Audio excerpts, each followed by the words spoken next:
What is going on, everyone? Welcome to Armchair Scouts. Today we are talking week one of college football. We are breaking down everything from stars of the week, picks and predictions, our top Eagles draft targets to know. Joining us, Ryan Reese at Philly Sports PSA. What's up, Ryan? Not much, man. Ready to continue this. Well, we're not calling it week zero anymore, but this, super stretched out week one. It's been good to have football, although maybe the games weren't so far weren't that great. Our guy Rob shows up. That's how we roll here. What's up, Rob? I don't know. I thought our show was starting at 9. I'm lost. What time are we What supposed to start? what is happening? Oh man. Well, glad you're with us. Did you watch college football last week? No, I worked. Wait a minute. Time out. This might be the greatest cameo in podcast history. Our show was supposed to be 8, wasn't it? Sure was, sleepyhead. Wasn't asleep. First day of school today, so I've just been dazed and confused all day. Well, maybe you should. Hilarious. Well, Hey, here's a little high. you So, can Ryan, stay. You can stay, buddy. It's okay. No. I have zero clue what happened last week in college football. You didn't There's miss anything. no reason I should be on this show. Go Birds. Go Birds. Okay. See you guys. All right. Bye, Rob. All right. Before Wow. we roll on to week one, that was awesome. Wow, that might have been the funniest thing ever. Did you watch college football last week? No. No, of course not. But let's jump right into week zero. Quick initial takes. Kansas State versus Iowa State was a straight up dud. That was a rough game to watch. But my top takeaway was Jalen Daniels looking like his former self. Jalen Daniels was super inconsistent in 2024. Really struggled out the gate, but then really ended well against Fresno State. He was 18 of 20, 176 yards, 3 touchdowns, 47 yards on the ground. Fresno State's, not exactly a litmus test for a good football team, but if Daniel shows, that 2022, 2023 form, this could get interesting. I've been waiting for Jalen Daniels to really take that next step in his growth, and who knows? Maybe this is the year. Yeah, he's always kind of. I always see his name early in the season as a guy to watch, and then Doesn't do anything. doesn't do anything. Yeah, he doesn't do it. So yeah, let's hope it's one of those year he finally does. So See, I was really disappointed on Avery Johnson. Avery Johnson was one of my dark horse candidates for the Heisman. He's the quarterback for Kansas State, and accuracy wise, passer wise, he really struggled. Ryan says, guys, you have to make your choices now. Don't be Joe Giglio. Is that Julio. right? Yeah. Changes his opinions with the wind. Can never trust him. Don't be like him. Okay. Well, we certainly are not like those the crumbs 94. I mean, But I say stupid stuff all the time, but also call myself on it. I don't have any ego or anything like right, that. yeah. All right. That's for sure. Any other takeaways from week zero? Can you think of? Nah, just again, glad it's back. Can't wait for the second half of week one to continue because there are some games this weekend. Yeah. Let's jump into week one. Leading off with our favorite Eagles targets to watch. I'm going to go to the defensive line, and a guy that I think is really underrated right now, and a potential breakout star. The man I'm talking about is out of LSU, Dominic McKinley, a defensive tackle, 6'6", 308 pounds. He's a sophomore. Hasn't really had a great season yet. He's young, but this guy's really interesting to watch. He was a five-star recruit. He had 3 sacks in his debut season. all signs point to this guy just getting warmed up. LSU's defense is loaded. They've got Harold Perkins and others, but McKinley is a guy that I think you should be watching this weekend. Again, 6'6", 308. He jumped 35 inches in the vertical. He had a 10-foot broad jump. He power cleaned 418 pounds. This guy has elite combination of size, strength, athleticism, and power, and a guy that absolutely has to be on the radar during the draft process, and I'm talking about the combine. So definitely keep an eye out for Dominic McKinley as a guy that has potential superstar written all over him. Nice. Yeah, believe me, there's one thing that LSU does is pump out NFL products. So Yeah, he's fun. So check him out. nice, good stuff. Well, Target? that's right, Krabby. That's right. I am also going to go with the defensive line, and I'm going to the defensive end, the edge, and that's Tennessee, Joshua Josephs.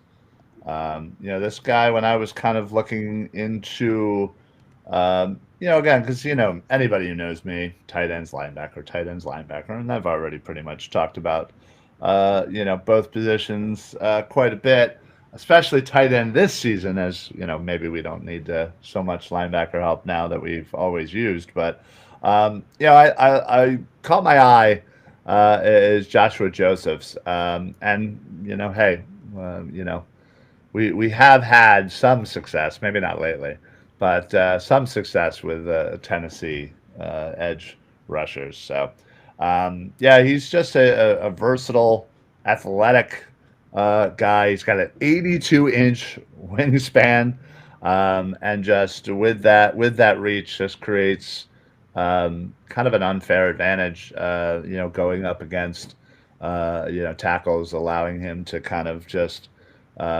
maneuver around and kind of go through offensive tackles before they're able to kind of get a grip on him. So he's got great quickness, good first step. He seems to be kind of more well-rounded rather than just being a pass rusher. He's really good at the run as well. He's very disciplined, he's able to kind of set the edge, quite well, and able to kind of maintain his lane. So other than that, I will say he's got a decent set of moves. Certainly wants to expand on that, but as really his kind of consistency has been his negative point. He'll get to the quarterback, get some sacks, and then you won't hear from him the next game. So I'd like to see him kind of build on that, and I think if he can, I think he'll be a name that maybe leading the nation in sacks, and you'll get used to hearing his name soon. All right, Joshua Josephs. Haven't heard of him. Definitely have to keep my eye out for this guy. I'm going to go to my next one, sticking with the defensive line. And Ryan, what school do you think we're going to be talking about? Well, I can only assume, just going off of the people we've already talked about. Yeah, I was going to say Penn State or Oregon. So we're talking about Oregon. Yeah. We're talking about Amari Washington, another breakout star for 2025. Defensive tackle, 6'3", like our previous guy, Dominic McKinley, one of the most athletic interior defensive linemen in the SEC this year. This guy clocked nearly 21 miles an hour. He's got a 36-inch vertical jump, squatted 755 pounds, bench pressed 475 pounds, and power clean 385 pounds. He's coming off a season with not a lot of production, but now that Derek Harmon is in the NFL, I was a big Derek Harmon guy. This guy looks like the next one and might be better. So keep an eye out for Amari Washington as I continue to show that I'm a closet Oregon Ducks fan. So Okay. Hey. Nothing wrong with that. They always seem to have a pretty studly team, so pretty consistently in the top 10. So, yeah. all right. Well, I am going to get away from the front four. I'm moving to the back. I'm going to the corner, and I'm going with South Carolina, Jalen Kilgore. Oh, This is, a dude that I think again could be, a need, depending on how this year plays out. With our CB2, he's a physical corner, great size, speed, and he's really kind of able to kind of go all over the field. He's 6'2", about 220. Um, he's raw, so certainly needs a little bit of refinement, but he's just a leader out there for that South Carolina defense. Just shows plays with such an intelligence and just natural instincts, and he's really great at changing directions. He's got good swivel, good hip movement. He's kind of can play. Whether you need him outside, you need him to play the slot. He's spent some time playing safety. Is basically whatever matchup you need him. That's where he's there, and also he prides himself on his run stuffing ability as well. Last year, again for the Gamecocks, put up some really good numbers, as you can see, 5 picks, 5 pass breakups, and only 38 couches allowed. So. I look for him to kind of elevate himself into the next tier in that elite status of college football corners. So yeah, he's legit, man. He yeah, is he's a, he's really, a really he's a dog. He's a dog. All right, so there, I forgot to put our Eagles targets from last week, but there Oh, are some of the names. I know I'm slacking, but there are some of the names we have targeted so far. I'll keep updating this list. That being said, let's jump right into our week 1 picks. Leading oof. off with Texas at Ohio State. Number 1 versus number 2. I mean, it doesn't get any better than that. I mean, this is one of the most anticipated season openers ever. Two of the top 2 teams in the preseason coaches poll. Arch Manning making his debut as Texas's starter. The Buckeyes are breaking in a new starter, quarterback Julian Sayin. This is going to make a big impact come December. Um, Yeah. the top prospect I'm watching is safety Caleb Oh Downs. yeah. Caleb Downs is one of my favorite players, period. A generational blue chip type of dude. He's a big time playmaker. He's got elite instincts. He allowed just 6 first downs in 16 games last year. I mean, you could make a case he was the best player in college football last year. And he's 6 foot, 205 pounds, dynamic, ruthless, authoritative. He's got such a presence. He's always around the football. And he's a guy that's just always all over the field all the time with such rare difference making feel for the game. I think he's a top 5. He will be a blue chip prospect when Yeah. all is said and done for me. Uh, Yep. where are you going with this game, and what do you got? Oh, this, I was dreading this honestly because this is, it's rare when, they have such a crazy matchup. Um, yeah, I can't remember. I know Texas is definitely number 1. I know depending on the poll you look at, I think Ohio State's either number 2 or number 3, but still, either way, crazy early matchup. Um, yeah, I mean, like you with Caleb Downs, I kind of do the same thing with Texas linebacker Anthony Hill.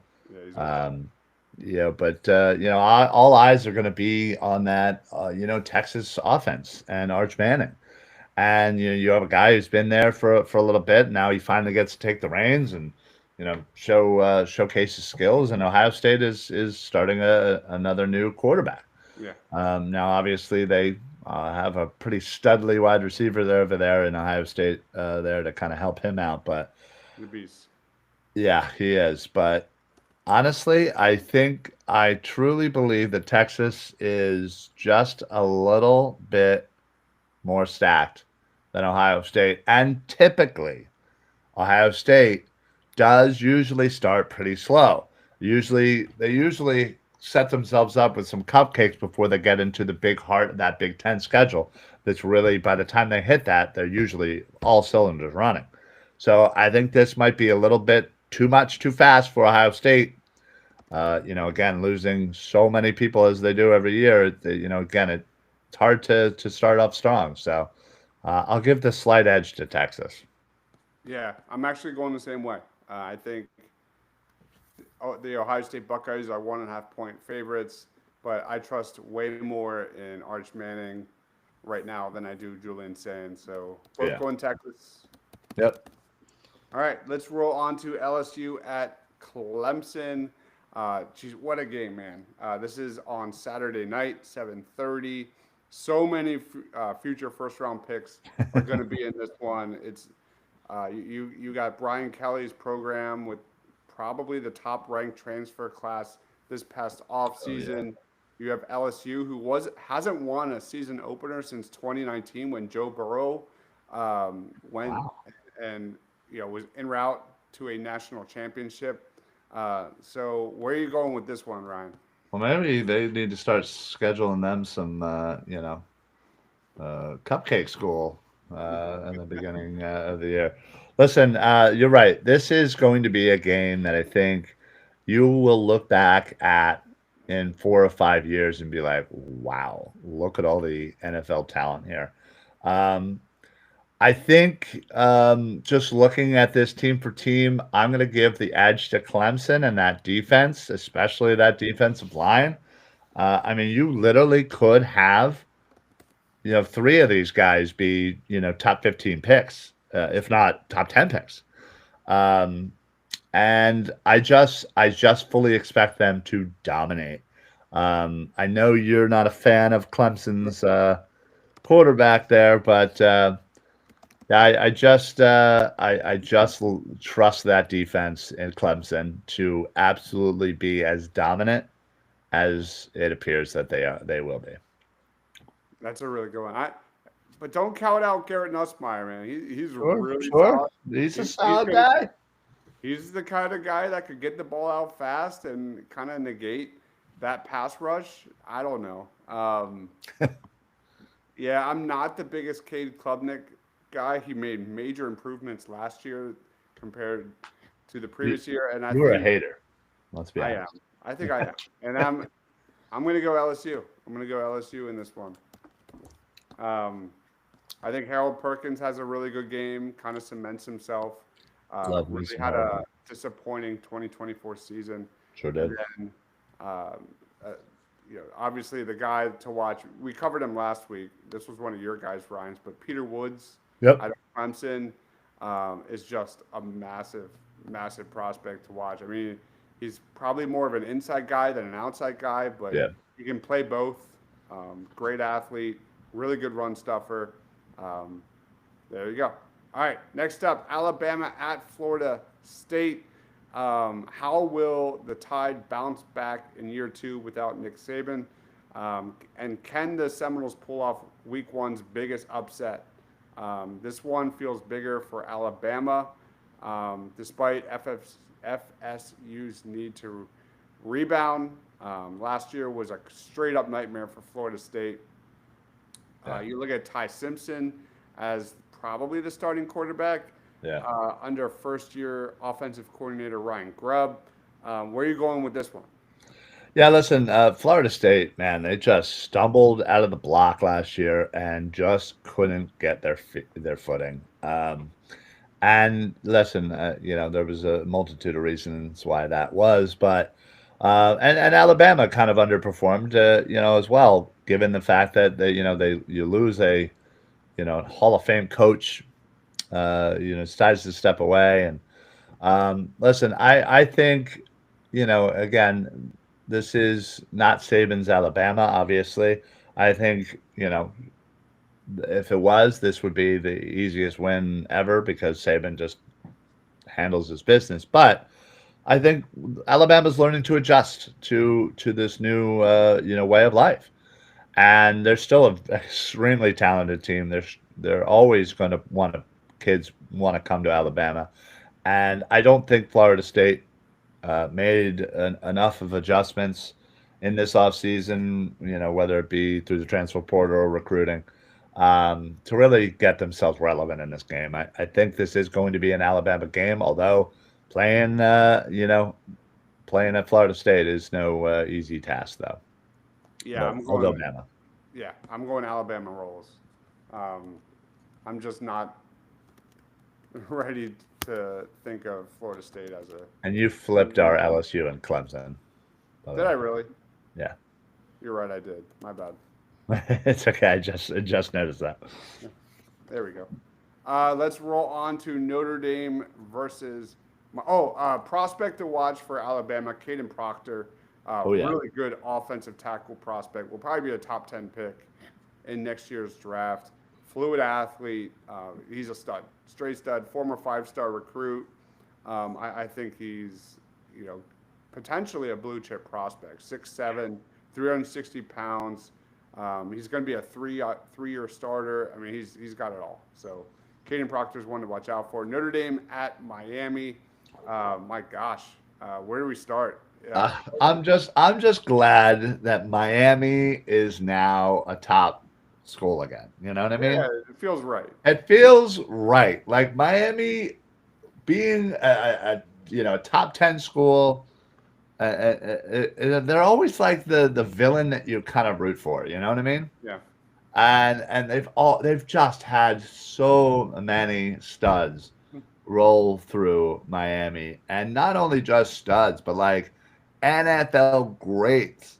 Like I don't know what it is, like the percentage of like players to make it to the NFL, and then those players to be like Pro Bowlers.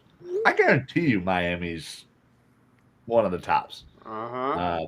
They just always make great pros. But listen, Notre Dame also has themselves a really, really good team this year. So this one's going to be an absolute dogfight. I think this one's actually on Sunday, right? It's Sunday at 7:30 at night. Ooh, I don't know if I like that. Yeah, it's weird. It's weird. But it is in Miami. But I don't know. You know, Where you you get going? back. I'll say it. I'm going Miami. I think Miami will. I think Carson Beck will be back in his 2023 form. I think Ruben Bain, edge rusher Ruben Bain is. Yeah. Well, he's also somewhat of a defensive tackle too. Can play inside a little bit, but he's one of the best pass rushers in the country. I think Miami has a really solid squad, and I'm gonna drink the Kool-Aid a little bit about Carson Beck kind of refining himself. Okay. Yeah. I mean, listen. I know that Notre Dame has one of the better running backs in the country, in Jeremiah Love. CJ Carr is their redshirt freshman quarterback. So a lot is certainly put on his shoulders. Um, but I like the weapons that he has, but also that defense at Notre Dame is just packed with senior leaders and just oh man, this is tough. I'll say Notre Dame, Okay. but yeah, man, this is probably going to be my most fun game to watch. Like Texas, Ohio State, obviously top two schools. But for whatever reason, Notre Dame, Miami just feels like nostalgia. It feels like, this is kind of matchup that I grew up watching. Yep. All right. And last but not least, TCU at North Carolina. This one is all about the Bill Belichick era beginning. Yeah, it's going to be like it's not going to be a great game when it comes to like prospects, but it's Bill Belichick, um, Right. and North Carolina is definitely in a transition right now. They kind of got gutted in recent years. So where are you going with this one? Yeah. Listen, I don't think I just don't think North Carolina can just flip that switch with Bill Belichick in year one. Uh, you know, obviously, a lot of people changed their decision to go to North Carolina, but again, these are young players. These are players that most likely aren't going to be getting on the field too much. But so that being said, I'm going to give the slight edge to TCU. Yeah, I think they probably win by a touchdown, but again, you can't underestimate the intelligence factor and just the experience factor that Bill Belichick brings to the table. That when if this ends up being a close game, you obviously have to give that edge to to North Carolina here, Yep. just given his track record. All right. But There, still, yeah. there's our picks. We got a couple differences. That'll be fun to watch for Yeah. sure. And we will revisit this next week. As always, rolling on to Star of the Week. Ryan, you go first, man. Boy. Winner of this gets to pick first. The next one, the rules here is you can't have repeats. Once you pick the player, they're off the board the rest of the season. Um, and we can't have overlapping guys. So I have no idea what Ryan's pick is. What's your pick? It better not be my Well, I guy. feel like there's a decent chance it could be. Really? Maybe. I don't know. Just given your proclivity to beat a dead horse, and kind of your newfound Oregon Duck Oh, I see what you're saying. status of your fandom there, but I'm actually going to go with quarterback Dante Moore. I can't wait. They are they are playing. I just lost it too. They're playing Montana State Yeah. at Eugene, Oregon. So a home game versus a subpar opponent.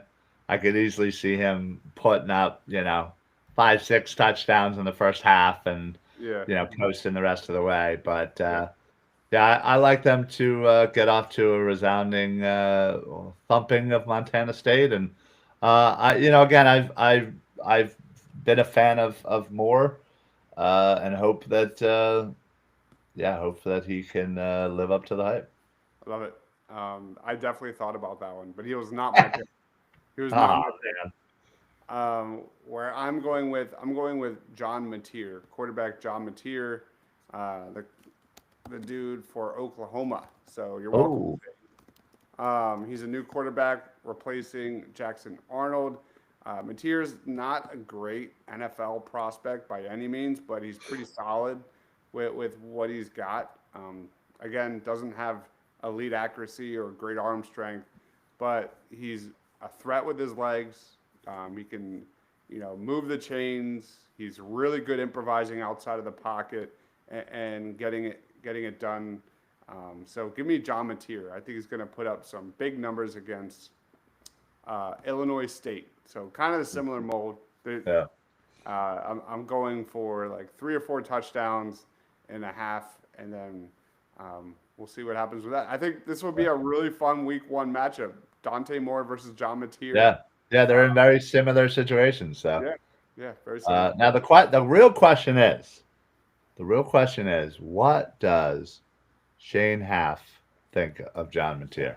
Yeah, he's almost always pretty critical of Oklahoma quarterbacks. I feel like it's been a Sure while. is, It's been a sure while. is. So we'll have to ask him tomorrow night. Yep. All right, guys, that is our picks for Week 1. We'll be back next week, breaking it all down, reactions, and then previewing Week 2 as we do. So that is basically it for Armchair Scouts this evening. Ryan, final thoughts? Yeah, this weekend, I hope there's nobody that wants me to do anything, or hang out or whatever. I'll be in front of a TV. So unless Me too. you want me to hang out in front of a TV, I'll do that. But I plan on watching, and that's I will say, as much as it might sound like a little annoying that all these games are kind of all spread out from like Thursday all the way to Sunday, Monday even. Um, good on you, college football. Take back some of these days. You know, NFL can't have all the days. Period. Take them back. Krabby says, if you guys keep this up, I may actually watch a college game for the first time. It's the best sport there is. There's college football is amazing. It's so much There's better. yeah. It's so much better than the NFL product. It's so much better than the NBA is a product. It's a different product. It's so different. I look at football very very similar in NFL versus NCAA, and I feel like it's it's the feeling. You have that tradition, you Mhm. have that passion, you have that just raw just energy that goes with it. And you may not know this guy from that guy, and when you're watching it, but man, you're hooked. It's good storylines. NFL, great storylines. You know the players. There's some extra about it, and it's the top tier, athletes, playing. So both have their, whatever. Everything's better. Both of them are better than the NBA. That's for damn sure. Yeah, NBA that's not even. sucks. It's terrible. But anyway, guys, thanks for watching. We'll be back next week. Birds of the Round Table tomorrow night, 8 o'clock, talking more Eagles roster cuts and the final 53-man roster. He is Ryan Reese at Philly Sports PSA. I'm Dives. Thanks for watching, guys. Stay awesome.